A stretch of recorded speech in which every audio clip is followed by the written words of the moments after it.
আল্লাহর রাসূলের কন্যা নিজের গলার থেকে একটা হার খুলে দিলেন, একটা হার খুলে দিলেন। এইটা নিয়ে আমার বাবার কাছে এই হারটা পৌঁছে দিতে হবে, এই হারের বিনিময়ে যেন আমার স্বামীকে যেন মুক্তি করে দেওয়া হয়। মারহাবা, জোরে বলেন। বিশ্ব নবীর কাছে যখন হারটা নিয়ে যখন দেওয়া হলো, বিশ্ব নবী হারটা হাতে নিলেন, হাতে নিয়ে একবার চুমু খায়, আর একবার মুখের সাথে লাগায়, আর একবার কপালে লাগায়, একবার বুকের সাথে লাগায়। বিশ্ব নবী অঝর নয়নে কান্না করে।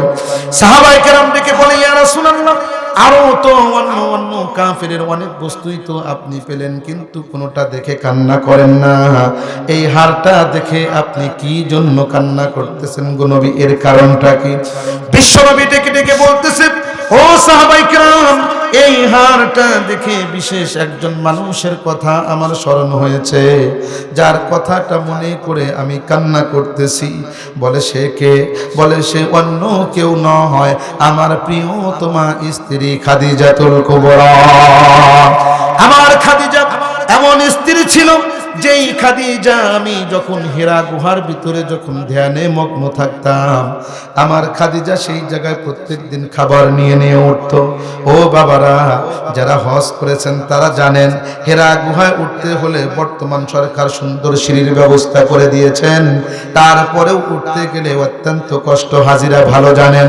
কিন্তু ওই সময়ের ভিতরে সুন্দর সিঁড়ির ব্যবস্থা ছিল না, এই পাহাড়ের ডালগুলো বেয়ে বেয়ে উঠতে হইতো, অত্যন্ত কষ্ট হইতো। মা খাদিজা স্বামীর জন্য প্রত্যেক দিন সেই জায়গার ভিতরে কষ্ট করে খাবার নিয়ে যেতেন। আল্লাহর রাসূল বলেন, সেই হলো আমার খাদিজা।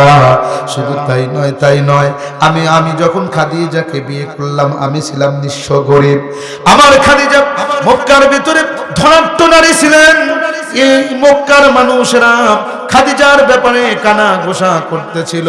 দরিদ্র মানুষকে খাদিজা বিবাহ করেছে, স্বামীর অপমান খাদিজা মানতে পারে নাই, যার কারণে সমস্ত মক্কাবাসীদেরকে দাওয়াত করে এনে খাদিজা সকলকে ডেকে ডেকে বলল, যদি কোনো ব্যক্তি নিজের সমস্ত সম্পত্তিগুলো যদি কাউকে হাদিয়া দেয়, কাউকে উপহার দেয়, এই সম্পত্তির মালিকটা কে হয়? বলে যাকে দেওয়া হয় সেই হয়। বলে তোমরা সাক্ষী থাকো, আমার যত স্থাবর সম্পত্তি, যত অস্থাবর সম্পত্তি আমার রয়েছে, আমার সমস্ত সম্পত্তিগুলো আমার স্বামীর জন্য আমি হাদিয়া দিয়ে দিলাম। জোরে কোন সুবহানাল্লাহ।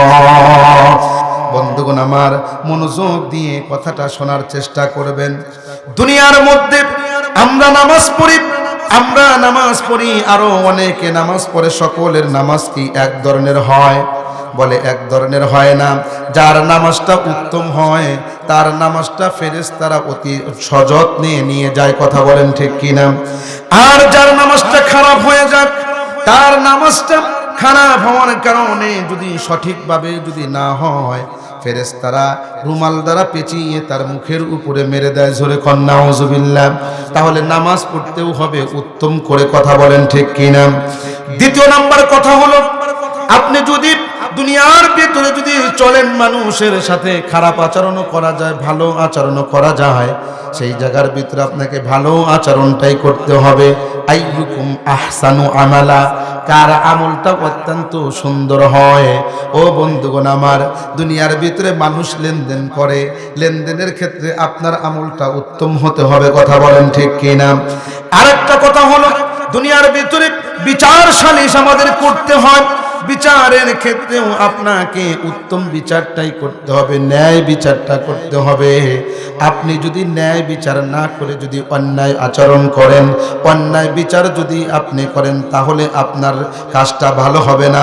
যেই সমস্ত মানুষেরা অন্যায় অবিচার করবে, আল্লাহর রাসূল বলেন, কিয়ামতের ময়দানে আল্লাহ রাব্বুল আলামিনের দরবারে ওই মানুষগুলাকে আসামির কাঠগড়ায় দাঁড়াতে হবে। কেন? বলে বিচার করা এটা হলো আমার আল্লাহর সিফত। আল্লাহ রাব্বুল আলামিন হাসরের দিনে বিচার করবেন। এই বিচারটা দুনিয়ার ভিতরে মানুষকে আল্লাহ রাব্বুল আলামিন করার জন্য বলেছেন। এই বিচারটা যদি কোনো ব্যক্তি সুন্দর এবং সঠিকভাবে যদি বিচারটা যদি করতে পারে, আল্লাহ রাব্বুল আলামিন তাকে ভিআইপি মেহমান বানায়া জান্নাতের ভিতরে পৌঁছায় দিবেন। জোরে কোন সুবহানাল্লাহ।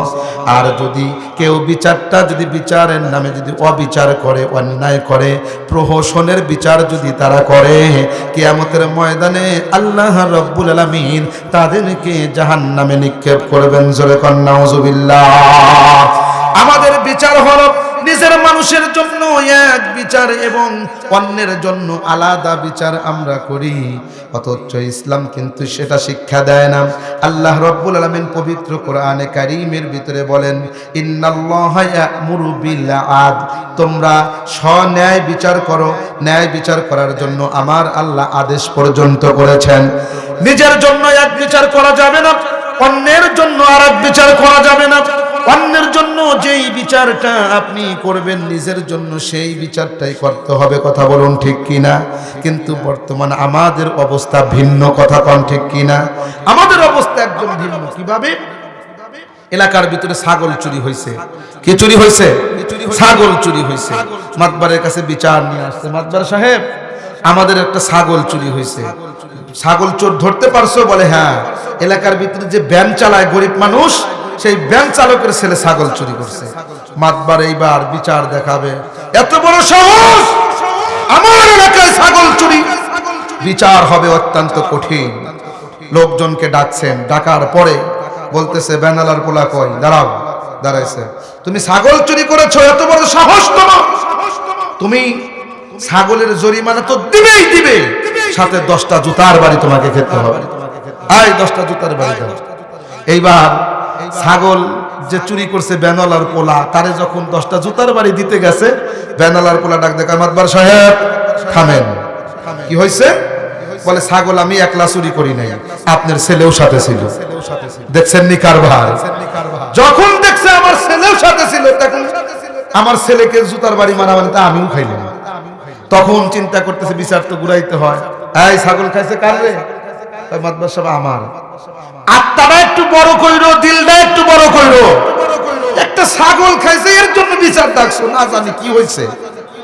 হ্যাঁ, এ বয়সে ছেলেরা একটু এরকম কাজ কইরেই থাকে। দেখছেন নি কারবার? দেখছেন নি কারবার?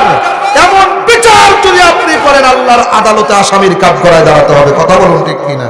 কেননা নিজের বেলায় এক বিচার, অন্যের বেলায় আর এক বিচার। ইসলাম এটা কখনো শিক্ষা দেয় না। ইসলাম শিক্ষা দেয় তুমি অন্যের জন্য যে ফয়সালা দেবে, নিজের জন্য সেই ফয়সালাই দিতে হবে।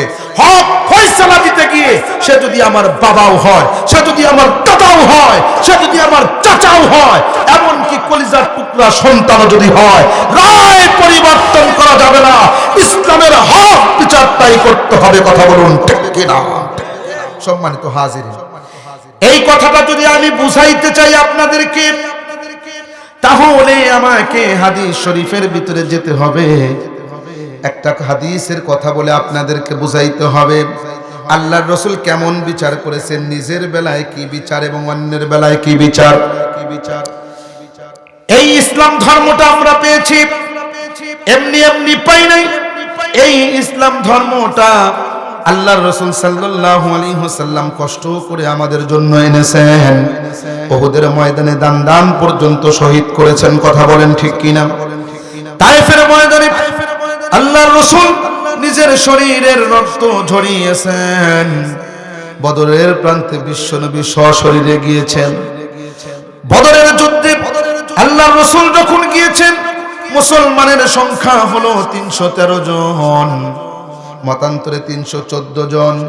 কাফেরের সংখ্যা হলো 950 জন, মতান্তরে 1000।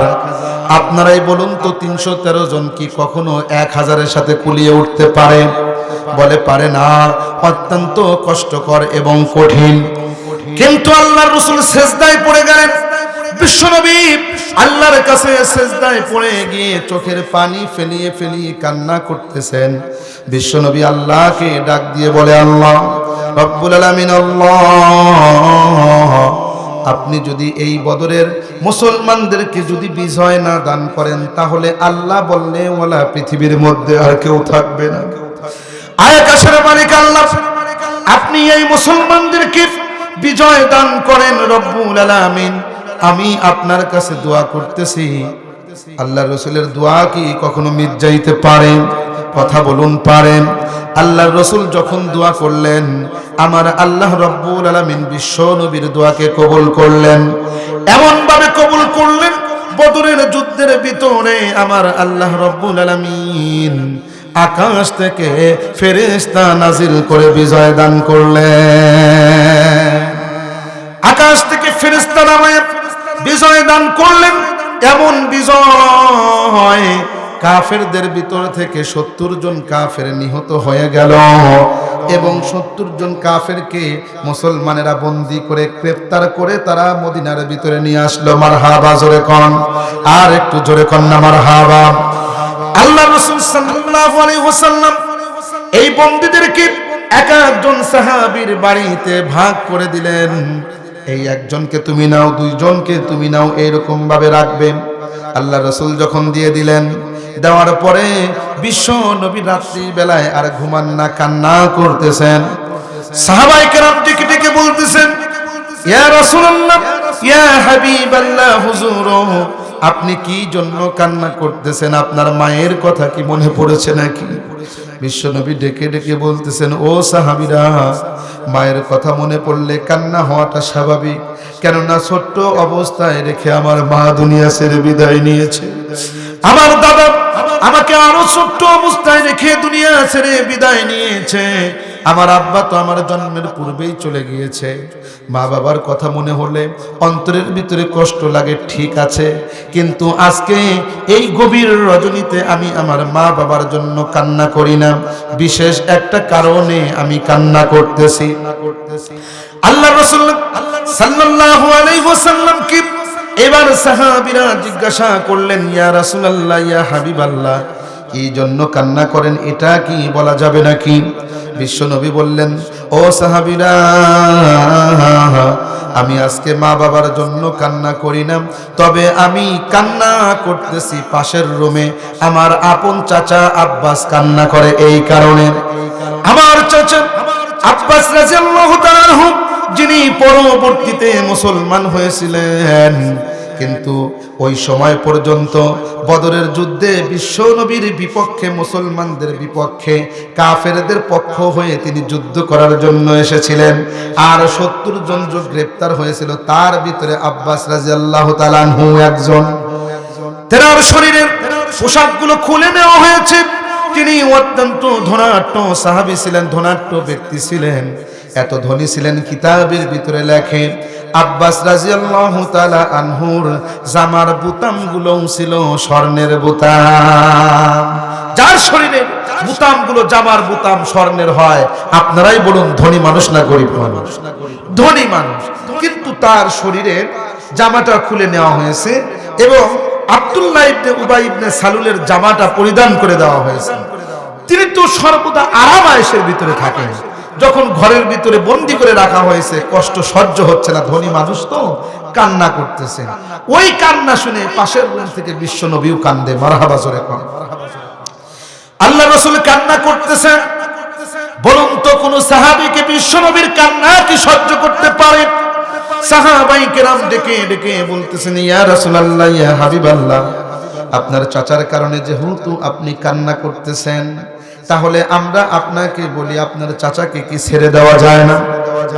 আল্লাহর নবী তখন সাহাবায়ে কেরামদেরকে বললেন, ও সাহাবীরা, কি কথা তোমরা বললে? আমার চাচাকে আমি ছেড়ে দেব? কি জন্য ছেড়ে দেব? আমার চাচা কি মেহমান হয়ে এখানে এসেছে নাকি? আমার চাচা তো ইসলামের বিপক্ষে যুদ্ধ করতে এসে বন্দী হয়েছে। আমার চাচার জন্য আমার যেমন দরদ আছে, আমার চাচার জন্য আমার যেমন মায়া আছে, অন্য 69 জন যারা কাফের বন্দী হয়েছে, তাদেরও তো কারো চাচা, কারো বাবা বন্দী হয়েছে, তাদেরও জন্য তাদের আত্মীয় স্বজনদেরও মায়া আছে। আমার চাচা হওয়ার কারণে আমি তাকে মুক্তি দিয়ে দিব, কিন্তু 69 জনের কি অবস্থা হবে? সুতরাং ইসলাম নিজের চাচা এবং পরের চাচার জন্য দুই ধরনের বিচার নয়, ইসলাম সকলের জন্য সমান বিচারের কথা বলে। কথা বলুন ঠিক কিনা? কেননা আমার চাচা, এই জন্য আমার কান্না আসতেছে, আমার রক্ত, আমার আপন চাচা আমাকে কষ্ট দিয়েছে, যার কারণে আমি কান্না করতেছি, ঠিক আছে। কিন্তু এখন যে আমি বসেছি, এখন তো আমি জাজ হিসাবে বসেছি। এই জায়গার ভিতরে আমি তো নিজের চাচার জন্য এক বিচার, অপর জনের জন্য আর এক বিচার করতে পারি না। সকলের জন্য সমান রায় হবে। এই জায়গার ভিতরে আমি প্রহসনের বিচার করতে পারবো না। সুবহানাল্লাহ। আমার ভাইয়েরা, পরের দিন আল্লাহ রাসূল সাল্লাল্লাহু আলাইহি ওয়াসাল্লাম সাহাবায়ে কেরামদেরকে নিয়ে মিটিং এ বসলেন, পরামর্শ করতেছেন। ডানেই ছিলেন হযরত আবু বকর সিদ্দিক রাদিয়াল্লাহু তাআলা আনহু। আবু বকর সিদ্দিককে বললেন, ও আবু বকর, তোমরা আমাকে পরামর্শ দাও, তোমরা আমাকে রায় দাও। আমাদের এই বন্দীদেরকে কি করা যায়? এদেরকে তো এতদিন বন্দী রাখা যায় না, কথা বলেন ঠিক কিনা? এদেরকে তো খাওয়াতে হচ্ছে, এদের যে কোনো একটা ফয়সালা করলেই ভালো হবে। কি করা যায়? আবু বকর সিদ্দিক রাদিয়াল্লাহু তাআলা আনহু তিনি ছিলেন নরম হৃদয়ের মানুষ, যার কারণে তিনি নরম একটা রায় দিয়ে দিলেন। কেমন রায় দিলেন? আবু বকর সিদ্দিক বললেন, ইয়া রাসূলুল্লাহ, ইয়া হাবিবাল্লাহ, এই বন্দীদের কাছ থেকে কিছু ফিদিয়া নিয়ে, কিছু টাকা নিয়ে ছেড়ে দেওয়া হোক। হতে পারে ভবিষ্যতের ভিতরে এরা মুসলমান হয়ে যাবে। আল্লাহর রাসূল সাল্লাল্লাহু আলাইহি ওয়াসাল্লাম আরো অন্য সাহাবায়ে কেরামের কাছ থেকে, তাদের কাছ থেকে পরামর্শ নিলেন। নেওয়ার পরে পাশেই ছিলেন হযরতে ওমর ফারুক রাদিয়াল্লাহু তাআলা আনহু। আপনাদের কাছে প্রশ্ন করতে চাই, হযরত ওমর ফারুক রাদিয়াল্লাহু তাআলা আনহু নরম সাহাবী নাকি গরম সাহাবী? হযরত ওমর ফারুক তিনি ছিলেন গরম সাহাবী। এত গরম সাহাবী, কিতাবের ভিতরে লেখে হযরত ওমর ফারুক রাদিয়াল্লাহু তাআলা আনহু যে রাস্তা দিয়ে একবার যায় 40 দিন পর্যন্ত ওই রাস্তা দিয়ে শয়তান প্রবেশ করে না। শয়তান পর্যন্ত রাস্তা দিয়ে যায় না। হযরত ওমর ফারুক যে রাস্তা দিয়ে যায়, কিতাবের ভিতরে এই কথা লেখে। ও বন্ধুগণ আমার, এত গরম সাহাবী, যিনি খুতবার ভিতরে আপনারা শুনে থাকবেন, আসাদ্দুহুম ফি আমরিল্লাহি ওমর। ওমর রাদিয়াল্লাহু তাআলা আনহুর ব্যাপারে বলা হয়, আল্লাহর আদেশের ব্যাপারে ওমর অত্যন্ত কঠোর। সে যেই হোক না কেন, হক কথা বলতে ওমর কখনো পিছপা হয় না। যার কারণে আল্লাহ রাসূল বলেন, ওমরের দুনিয়ার ভিতরে হক কথা বলার কারণে দুনিয়ায় কোনো বন্ধুই রইল না। জোরে কোন সুবহানাল্লাহ। ইনি হলেন হযরত ওমর। আল্লাহ রাসূল বলেন, লাউ কানা বাদি নাবিয়্যুন লাকানা ওমর। আমার পরে যদি অন্য কোনো ব্যক্তি নবী হইতো, তাহলে সে হইতো হযরত ওমর। কিন্তু আমি হইলাম সর্বশেষ নবী। আনা খাতামুন নাবিয়্যিনা লা নাবিয়্যা বাদি। আমি সর্বশেষ নবী, আমার পরে কোনো নবী নাই। আমার পরে যদি নবী হইতো, তাহলে সে কে হইতো? হযরত ওমর হইতো। আল্লাহ রাসূল ডাক দেখো, ওমর তোমার মতটা কি একটু বলো না। ওমর রাদিয়াল্লাহু তাআলা ডাক দেখো, ইয়া রাসূলুল্লাহ, ভয়ে বলবো না নির্ভয়ে বলবো?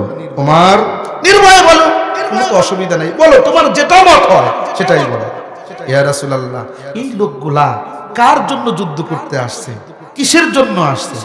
বলে, আল্লাহ এবং রাসূলের বিপক্ষে যুদ্ধ করার জন্য আসছে। ইয়া রাসূলুল্লাহ, আর কিসের জন্য আসছে? বলে, ইসলামের বিপক্ষে যুদ্ধ করতে আসছে। ইয়া রাসূলুল্লাহ, যেই লোকগুলা আল্লাহর বিপক্ষে যুদ্ধ করতে আসে সে আল্লাহর দুশমন। কথা কয় না, ঠিক কি না? যে লোকগুলা রাসূলের বিপক্ষে যুদ্ধ করতে আসে সে কার দুশমন? এ কথা কোন? রাসূলের দুশমন। যে ইসলামের বিপক্ষে যুদ্ধ করতে আসে সে কার দুশমন? ইসলামের দুশমন। সুতরাং এই মানুষগুলা আল্লাহর দুশমন, নবীর দুশমন, ইসলামের দুশমন। এই লোকগুলা এত খারাপ, এরা ক্যান্সার, এরা পয়জন। ডাস্টবিন থেকে সর্বদা ময়লা আবর্জনার দুর্গন্ধ পাওয়া যায়, আতরের সুঘ্রাণ পাওয়া যায় না। এই মানুষগুলাকে যদি ছেড়ে দেওয়া হয়, পরবর্তীতে ইসলামের বিপক্ষে যুদ্ধ করার জন্য আসতে পারে। সুতরাং আমার রায় হলো, এদের সকলকে হত্যা করে দেওয়া হোক। জোরে কোন মারহাবা। আমার বন্ধুগণ, হযরত ওমর ফারুক রাদিয়াল্লাহু তাআলা আনহু তিনি ফয়সালা দিলেন, তিনি রায় দিলেন, নিজের মতামতটা প্রকাশ করলেন। এই মানুষদেরকে হত্যা করে দেওয়া হোক। শুধু হত্যা নয়, যার যার নিকট আত্মীয় আছে তারা তাদেরকে হত্যা করবে। বাবা যুদ্ধে বন্দী হয়েছে, ছেলে মুসলমান, ছেলে হত্যা করবে বাবাকে। চাচা বন্দী হয়েছে, ভাতিজা মুসলমান, ভাতিজাকে দায়িত্ব দেন আপন চাচাকে হত্যা করার জন্য। এমনকি আপনার চাচাকে আপনি নিজে হত্যা করুন। আল্লাহ রাসূল বললেন তিনি তো নরম দিলের হৃদয়ের মানুষ। আল্লাহ রাব্বুল আলামিন রাসূলের ব্যাপারে সেই কথাটাই অত্যন্ত সুন্দর করে বলেন, ওয়ামা আরসালনাকা ইল্লা রাহমাতাল লিল আলামিন। আমার ভাইরা, আমার নবী তো তিনি তো রাহমাতাল লিল আলামিন, নরম দিলের মানুষ হলেন আমার নবী। আবু বকর সিদ্দিক রাদিয়াল্লাহু তাআলা আনহুর রায়টা তিনি গ্রহণ করলেন, যার কারণে আল্লাহর রাসূল সিদ্ধান্ত দিলেন, ফয়সালা করে দিলেন এই 70 জন বন্দীর সাথে কেমন আচরণ করা হবে। বলে সকলের কাছ থেকে 4000 দিরহাম নেওয়া হবে। জোরে বলুন কয় হাজার? 4000 দিরহাম নিয়ে এদেরকে মুক্ত করে দেওয়া হবে। যারা ধনী থাকবে তাদেরকে 4000-এর বেশি দিতে হবে, আর যেই মানুষগুলা যাদের কাছে কোনো টাকা পয়সা নাই তারা আমাদের সন্তানদেরকে পড়াইয়া শিক্ষিত বানাইয়া তারপরে চলে যাইতে হবে। এমন রায়টা দিয়ে দিলেন। আল্লাহ রাসূল বসে পড়লেন, বিচারের রায় হয়ে গেছে। সকলের কাছ থেকে 4000 নিয়ে যখন তাদেরকে মুক্তি দেওয়া হচ্ছে, এই তো বছরে আস্তে আস্তে রাসূলের চাচা আব্বাস রাদিয়াল্লাহু তাআলা আনহুর পালি চলে আসলো। সাহাবায়ে কেরাম বললেন, ইয়া রাসূলুল্লাহ, আপনার চাচা আব্বাসের কাছ থেকে কি কিছু টাকা কম নেওয়া যায় না? কেননা সে তো হলো আপনার চাচা। বিশ্বনবী বললেন, সাহাবীরা, চাচা হওয়ার কারণে তার বিশেষ কোনো মর্যাদা থাকবে না, চাচা হওয়ার কারণে তার টাকা কমিয়ে নেওয়া হবে না। ইসলামের আইন তার আইনের গতিতেই চলতে থাকবে। ইসলামের আইনটা আইনের গতিতেই চলতে থাকবে। এখানে কোনো স্বজন প্রীতি চলবে না। আমার চাচার কাছ থেকে শুধু 4000-এর কম নয়, বরং আমার চাচা তো হলেন শিল্পপতি, তিনি তো ধনী। আমার চাচার কাছ থেকে 4000-এও হবে না, তার চাইতেও বেশি তার কাছ থেকে নিতে হবে। জোরে কোন সুবহানাল্লাহ। বিশ্বনবীর চাচা আব্বাস রাদিয়াল্লাহু তাআলার কাছ থেকে 4000-এর বেশি নিয়ে মুক্তি দেওয়া হলো। ও বন্ধুগণ আমার, ইসলাম দেখেন কি শিক্ষা দেয়। 4000-এর বেশি নেওয়া হলো, চাচার কারণে তাকে কম নেওয়া হলো না। দ্বিতীয় নাম্বার কথা হলো, এরপরে বিশ্ব নবীর সামনে যাকে হাজির করা হলো আশ্চর্য হয়ে যাবেন। তিনি অন্য কেউ নয়, বিশ্ব নবীর আপন মেয়ের জামাই, বড় মেয়ের জামাই, নাম হলো আবুল আস। তাকে হাজির করা হলো। বিশ্ব নবীর আপন বড় মেয়ের জামাই রাসূলের বিপক্ষে, ইসলামের বিপক্ষে যুদ্ধ করতে এসে বন্দী হয়েছে। আমি আর আপনি হলে কি করতাম? আমি আর আপনি হলে করতাম, এই নেতা তো হইছি, এটা আমার মেয়ের জামাই রে, হ্যাঁ, মেয়ের ঘর নষ্ট করা যাবে না, ভেঙে যাবে, আর আমার জামাইকে বন্দী করে নিয়ে আসতো, এটা তো আগেই সাইড কর। কথা কোন ঠিক কিনা? এ কথা বলেন ঠিক কিনা? কিন্তু বিশ্বনবী কি বললেন? আবুল আস 4000। আবুল আস ডাক দেখো, ইয়া রাসূলুল্লাহ, একটা টাকাও নাই। দেখছেন নি কারবার? আমি আর আপনি শ্বশুর হলে তাহলে নাই টাকা, তাহলে সামনে না হলে গোপনে কিছু টাকা দিয়ে মুক্তি করে দিতাম। কিন্তু রাসূল বললেন না, 4000 দিতে হবে, কেননা এখানে ইসলামিক কোর্ট চলতেছে। ইসলামিক কোর্টে জামাই চাচা মানে না। কথা কন, এ কথা কোন ঠিক কিনা? এখানে স্বজন প্রীতির কোনো সুযোগ নাই, ইসলামী বিচার চলতেছে। এখানে সকলেই সমান।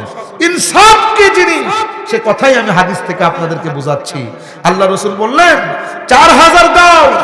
বলে 4000, আমার কাছে কোনো টাকাই নাই। বলে যাও, জেলখানার ভিতরে চলে যাও। নিজের মেয়ের জামাইকেও মুক্তি দিলেন না। বন্ধুগণ আমার, এই সংবাদটা চলে গেল সেই মক্কায় রাসূলের কন্যার কাছে। আল্লাহ রাসূলের কন্যা, তিনি তো আমার আপনার কন্যার মতো সাধারণ কোনো কন্যা নন, তিনি তো সুশিক্ষা প্রাপ্ত কন্যা। কথা বলেন ঠিক কিনা? স্বামীকে কেমন ভালোবাসতে হয়, স্বামীর কথা কেমন মান্য করতে হয়, বিশ্ব নবীর চাইতে উত্তম কেউ তো আর শিক্ষা দেয় নাই।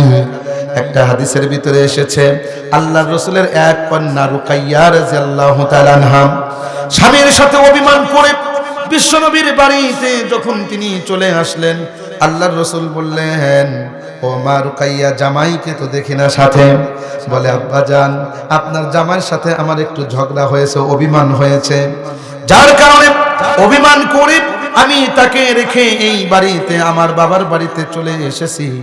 বিশ্বনবী বললেন, আমার কাছে পছন্দ নয় কোনো স্ত্রী স্বামীর সাথে অভিমান করে বাবার বাড়িতে চলে আসবে, কেননা স্বামী হলো তোমার মাথার মুকুট, তোমার স্বামীর সাথে তুমি অভিমান করেছো, তোমার স্বামী যদি রাগান্বিত অবস্থায় যদি থাকে আর এই অবস্থায় যদি তুমি মারা যাও, তোমার জন্য আল্লাহর জান্নাত হারাম।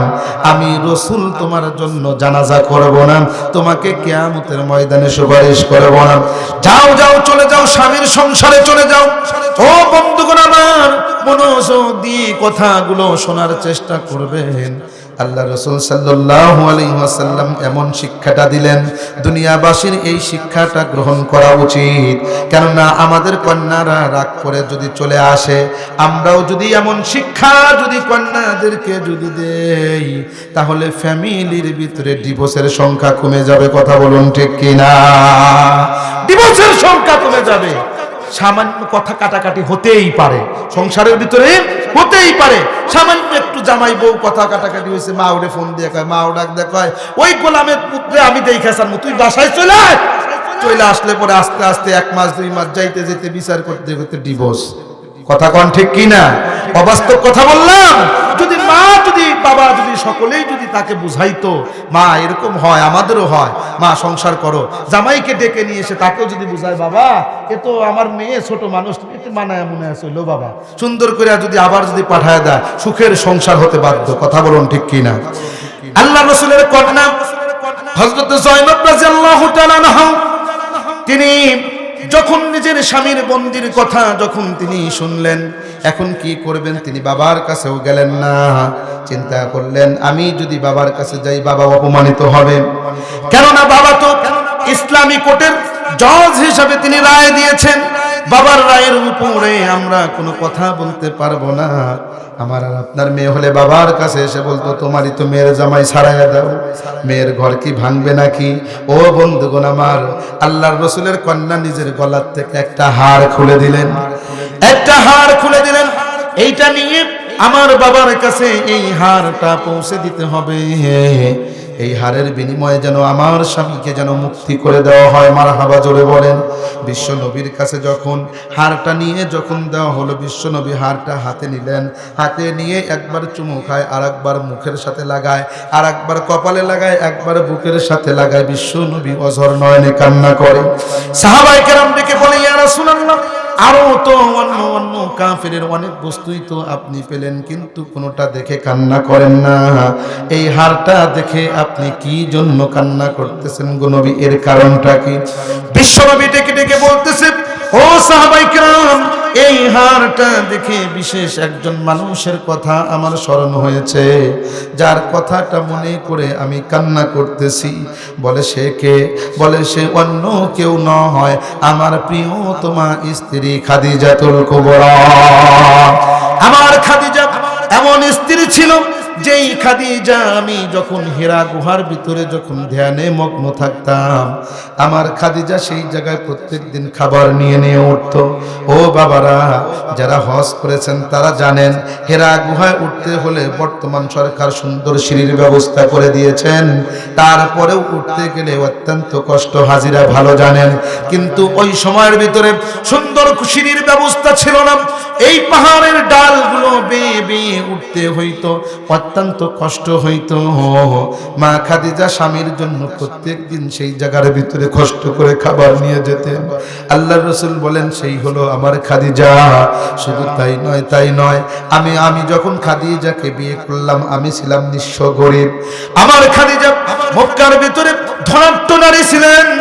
এই মক্কার মানুষেরা খাদিজার ব্যাপারে কানা ঘোষা করতেছিল। দরিদ্র মানুষকে খাদিজা বিবাহ করেছে, স্বামীর অপমান খাদিজা মানতে পারে নাই, যার কারণে সমস্ত মক্কাবাসীদেরকে দাওয়াত করে এনে খাদিজা সকলকে ডেকে ডেকে বলল, যদি কোনো ব্যক্তি নিজের সমস্ত সম্পত্তিগুলো যদি কাউকে হাদিয়া দেয়, কাউকে উপহার দেয়, এই সম্পত্তির মালিকটা কে হয়? বলে যাকে দেওয়া হয় সেই হয়। বলে তোমরা সাক্ষী থাকো, আমার যত স্থাবর সম্পত্তি, যত অস্থাবর সম্পত্তি আমার রয়েছে, আমার সমস্ত সম্পত্তিগুলো আমার স্বামীর জন্য আমি হাদিয়া দিয়ে দিলাম। জোরে কোন সুবহানাল্লাহ। আল্লাহ রাসূল বলেন, সাহাবীরা, আমার সমস্ত সম্পত্তিগুলো আমি পাওয়ার পরে ইসলামের জন্য আমি সমস্ত সম্পত্তিগুলো ব্যয় করেছি, এরপরে আমার চুলায় কখনো অনেক দিন আগুন জ্বলে নাই। আমার খাদিজা ক্ষুধার্ত থেকেছে, কষ্ট করেছে। আমার খাদিজা ছেঁড়া জামা পরেছে, আমার খাদিজা তালিযুক্ত জামা পরেছে, কিন্তু কখনো আমাকে খোঁটা দিয়ে কথা বলে নাই, আমাকে কষ্ট দেয় নাই যে আমার সমস্ত সম্পত্তি দিয়ে দিয়েছি, আপনি কেন এগুলোকে নষ্ট করলেন। এই কথা খাদিজা বলে নাই। খাদিজা হাসি মুখে দরিদ্রতা জীবনকে বিলিয়ে নিয়েছে, গ্রহণ করে নিয়েছে। শুধু তাই নয়, আমার উপরে যখন নবুয়ত যখন আসলো, নবুয়তি যখন আমি পেলাম, সর্বপ্রথম আমি হেরা গুহা থেকে খাদিজার কাছে গিয়ে বললাম, জাম্মিলুনি জাম্মিলুনি, ও খাদিজা আমাকে কম্বল দ্বারা আবৃত্তি করে দাও। খাদিজা আমাকে আবৃত্তি করে দিলেন এবং বললেন, ইয়া রাসূলুল্লাহ, আপনি কি জন্য কাঁপতেছেন? আপনার শরীরের ভিতরে তো জ্বর এসে গিয়েছে। আল্লাহ রাসূল বললেন, ও খাদিজা রে, আমি এমন এমন জিবরাইলকে এইভাবে দেখেছি, আমাকে বুকের সাথে চাপ দিয়ে দিয়েছে। আল্লাহ রাসূল সাল্লাল্লাহু আলাইহি ওয়াসাল্লাম নিজের নবুয়তির কথা যখন প্রকাশ করলেন, খাদিজা একটু বিলম্ব করে নাই, সঙ্গে সঙ্গে বিশ্ব নবীর হাতে হাত রেখে কালেমা পড়ে মুসলমান হয়েছে। আমার আর আপনার স্ত্রী মানুষের কথা বিশ্বাস করে কিন্তু স্বামীর কথা বিশ্বাস করে না, কিন্তু খাদিজা স্বামীর কথা বিশ্বাস করেছে। নবী চোখের পানি রাখতে পারে না, ডেকে ডেকে বলতেছে, ও সাহাবীরা, খাদিজার কথা শুনে কেন কান্দি জানো? আমার খাদিজা এমন ছিল, রাত্রিবেলায় যখন আমি দাওয়াত দেওয়ার জন্য যখন আমি মাঠে ময়দানে যখন চলতেছিলাম, আমি যখন রাত্রি গভীর রজনীতে যখন বাসায় ফিরে আসতাম, আমি তখন যখন একটা ডাক দিতাম, সঙ্গে সঙ্গে আমার খাদিজা দরজাটা খুলে দিত। খাদিজাকে ডেকে বলতাম, খাদিজা তুমি দরজাটা খুলে দিলে, তুমি কি রাত্রিবেলায় ঘুমাও না? খাদিজা ডেকে ডেকে বলে, ইয়া রাসূলুল্লাহ, আপনি যখন দিনের মিশন নিয়ে যখন চলে যান গো নবী, আমি ঘুমাইতে পারি না। আমি চিন্তা করি, কাফেরেরা আপনার শত্রু হয়ে গিয়েছে, কাফেরেরা যদি আপনাকে তাড়া করে, আপনাকে যদি ধাওয়াত করে, আপনি দৌড়ে এসে আমাকে দরজার কাছে খাদিজা খাদিজা বলে ডাকতে থাকবেন। আমার উঠতে যদি দেরি হয়ে যায়, আপনি কষ্ট পাবেন, আমার আল্লাহ নারাজ হয়ে যাবে। আপনাকে কষ্ট দিয়ে আল্লাহকে নারাজ করে আমি দুনিয়া ছেড়ে বিদায় নিতে চাই না। আমি যে আপনাকে এবং আমার আল্লাহকে বেশি ভালোবাসি। জোরে কোন সুবহানাল্লাহ। খাদিজা ডেকে বলে, ইয়া রাসূলুল্লাহ, আপনি যখন চলে যান তখন আমি এই আপনার কষ্টের কথা চিন্তা করে বিছানার সাথে পিঠ না লাগিয়ে আমি দরজার সাথে হেলান দিয়ে দিয়ে দাঁড়িয়ে থেকে ঘুমাই। হযরত আয়েশা সিদ্দিকা আল্লাহ রাসূলকে প্রশ্ন করলেন, ইয়া রাসূলুল্লাহ, একজন বৃদ্ধা মহিলার কথা আপনি কেন বারবার আমাদের সামনে বলেন? আল্লাহ রাসূল বললেন, ও আয়েশা রে, তোমরা হলে আমার সুখের দিনের সাথী, আর আমার খাদিজা হলো আমার দুঃখের দিনের সাথী।